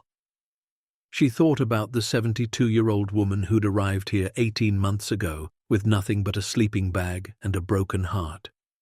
That woman was gone now, replaced by someone stronger, someone who'd turned abandonment into advocacy and pain into power. Frank joined her, moving carefully, his heart monitored but his spirit unbreakable. Together they watched the sun set over 4 acres that had transformed from wilderness into beauty, over a mansion that had risen from ruin to become a sanctuary. Beside them stood Thomas, Sarah, Marcus, Lily, Joseph, Ruth, Earl, Patricia, Helen, and dozens of others whose lives had been touched by this place. They weren't connected by blood, most of them. They were connected by something stronger. Choice. "We did it," Frank said quietly. No, Margaret corrected, pulling him close. We're doing it. This is just the beginning. Because for Margaret and Frank Harrison, for every senior they'd helped and every family they'd rebuilt, the story wasn't over. It was just getting started, and the greatest treasure they'd ever found wasn't hidden in a vault beneath the floor. It was standing right beside them, working in the office, planting gardens, welcoming strangers who needed hope. The treasure was community, was purpose, was proving that dignity doesn't expire with age, and that sometimes the best revenge against those who discard you is living so well, so fully, so meaningfully, that they're forced to watch you thrive without them. The mansion glowed in the twilight, windows blazing with light and life, no longer a tomb for secrets, but a home for second chances. And inside those walls, two old people who'd been thrown away like garbage had built something that would echo for generations. They had proven that worth isn't inherited or granted by others. It's chosen, it's built, it's fought for with every breath and every day, and it never, ever expires. The end. Up next, 2 more powerful stories are waiting for you. Click to keep discovering. And don't forget to hit subscribe if you believe that worth isn't measured in years but in courage, that family is built through choice, not blood, and that sometimes the greatest victories come from the worst defeats.